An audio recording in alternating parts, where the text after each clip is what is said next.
Hey guys, we're back down in Rhode Island at our passive home build, and last time we were here we were working on the deck, and now we are working on our front elevation walls, and the guys are actually setting the ridge for the roof framing.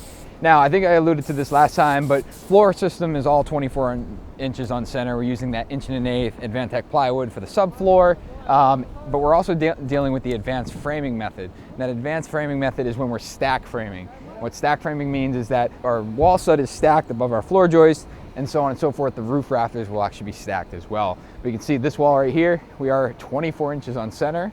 And a detail that you typically don't see, or you see commonly in construction, is these window openings that are built up with 2 plates on the bottom, a jack stud, a header above.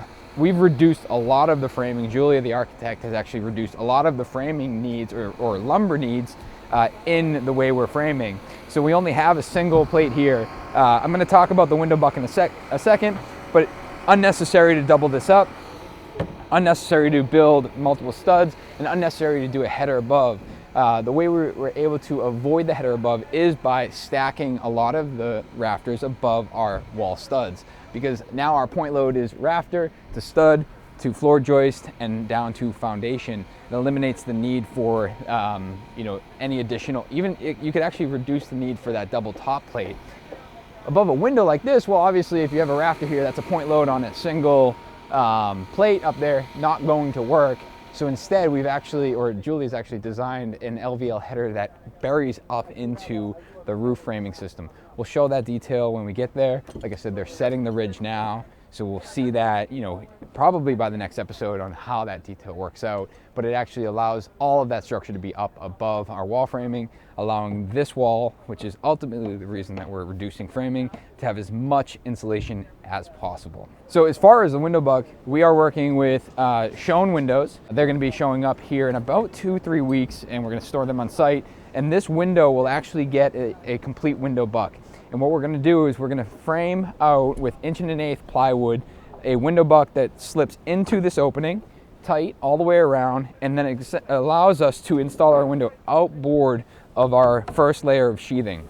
If you guys remember in the drawing details, we have wall stud sheathing, 6 inches of rock wool comfort board insulation, and then another layer of sheathing, and then our white cedar shingle siding. So our window is actually outboard of the sheathing, so we need a structural buck in order for that window to be supported, which is why we're using that 1.1 plywood to build that. Our wall sheathing is a 1/2 inch CDX. That will get a fully adhered WRB. I'll show you guys that in a second. Again, we'll have the 6 inches of insulation, our second layer of plywood, which will have a weather-resistant barrier. It's not necessary to be self-adhered, but likely we're just going to use that product because it is a product we're already using on this project. We'll have a rain screen, and then we'll have our white cedar shingles. Now, a couple things we're working around here is something I want to talk about. I feel like I don't see this as much as I used to, but these springboards, essentially what they're doing here, if you don't already know, I'm sure a lot of you guys are framers, but those that aren't and following along for this build, this is part of stringing and springing, as I was taught. Essentially, they're setting up string lines and making sure that this wall is nice and straight. And what happens here is they put the springboard underneath that top plate, nail it down there, they take this piece and they're going to pull it in, and you're going to see this arch. And what that's doing is pulling that wall in and out. And they're going to do this multiple times down the wall, and like I said, they're going to run a string line to make sure that that wall is really nice and straight. I feel like I see it skipped a lot in construction, and then you get a wall that's kind of all over the place. Even if your bottom plate is nice and straight, it doesn't mean that your top plate is. This gives the opportunity to make sure it is. I want to go back to a detail. These two gentlemen over here, they're setting the plate for the garage. You'll see our plate is actually bolted right to our garage slab. So they're installing our foam sill sealer with the Type Bond Acoustical Sealant on the bottom as well as on the top, and then dropping our PT sill for the future garage walls. Even though that won't be in our airtight barrier, we do want to create airtight construction, because if that garage ever decides to be heated, we can contain that. We don't want it to have a huge energy loss. And also the unit below, or the space below, is a maker space that will be heated outside of the passive envelope, but we want to still approach this with airtight construction. So you can see behind me, the guys have set up temporary staging, and the ridge is sitting on these 3 6x6 paralams. It is a tripled up LVL up top there, and down at the end, it's actually sitting on, I said 3, I meant to say 2 paralams, and on the end here, it's actually one of our exposed interior columns. I tried to do a good job explaining this last time. A few of you guys still had some questions as to, you know, why these were exposed or why didn't we bury them in the wall. It was an architectural decision. We want these to be inboard. It's architecturally pleasing, honestly. We need structure. We didn't want that in the glass wall that is here on the corner. We didn't want these unsightly corner posts.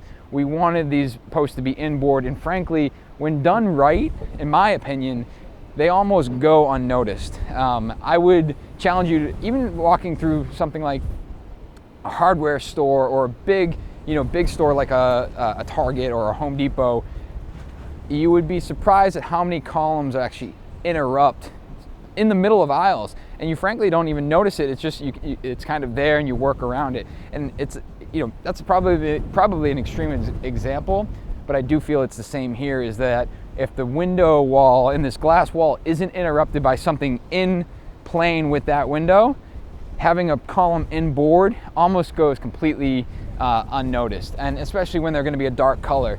I've seen a great detail too, which I think I kicked around at one point. It doesn't fit for the aesthetic here, but I've seen it where they've actually polished these columns to a chrome finish or a mirror finish, and you can imagine that being a mirror finish, it's almost invisible at that point. It completely reflects its surroundings, and you don't see those columns at all. So that's a great detail if you're looking to completely hide a column like that. We're actually considering that for another project where these square columns, where we have square columns, and we might wrap them in mirrors to do that. Doug, I know I'm talking about stuff that we're not showing on camera, but either way. We had our friend Ken, Tape Ninja Ken, if you follow him on Instagram, from Sega show up, and he had brought a bunch of products for us that we're going to be using on this project. This is our Sega MyVest 500 SA, so self-adhered. So this is a product that has a sticky back. This will get adhered to all of our exterior walls before we put our window bucks in, because it will be easier to skin the whole wall, get this attached. It does require to be rolled for pressure, and then we'll cut our windows out, install our bucks, and then we're going to use our tape. Our tape here is the Fentrim, and this tape will be what we use to tape around our windows. It will go into our window buck.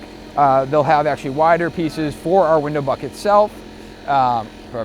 And anytime we're getting into a situation where we need to tie in our exterior wood wall to our foundation. Here, we actually have an acoustical sealant. So you guys know that we've been using the Type-On products. The Type-On sealant is at the bottom here. This is redundant because we've actually installed sealant on the exterior ledger and then underneath all our wall plates. So we understand that obviously the acoustical sealant is a redundant detail. You know, we ultimately chose to set these walls in acoustical sealant to make sure that we're filling any crevices or cracks. We understand our airtight layer is really at our plywood, and then on top of that we have our WRB. But from going from here to our foundation, we also want to make sure that we are continuing that air tightness. We do have the acoustical sealant, but we'll actually use this Sega tape and go from the plywood down to our concrete. And we'll actually bring that to our tremco here. So that way we have what is called the pen test when you're dealing with these layers, especially in passive construction.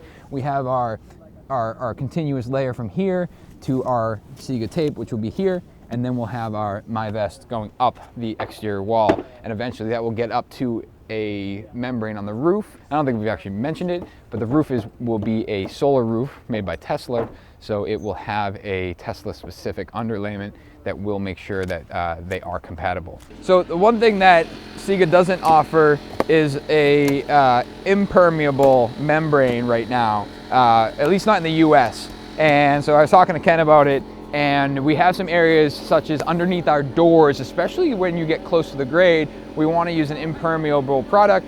So we'll work with Ken to figure out what he might recommend from another product manufacturer to make sure that we're not using something that isn't compatible. The great thing is, based on talking to him, pretty much anything will stick to this. And it's just a matter of, and this sticks to almost anything as well.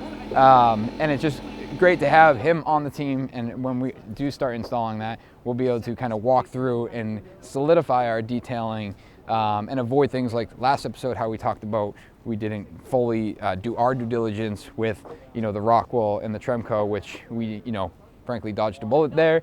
And we don't want that to be, a continuous issue going forward. We want to make sure we're partnering with the right vendors and approaching this the right way. So stay tuned for another episode when we get into the specifics on installing that product. There's actually some very specific details that we're actually, Brian, Chris, and Julia over here are walking through, but are really important to the overall performance of the home from an air tightness layer, but also from a durability standpoint to make sure that we're using the right product in the right spot. Thanks for tuning in. Stay tuned for an episode of the NS Podcast, and we'll see you guys next week.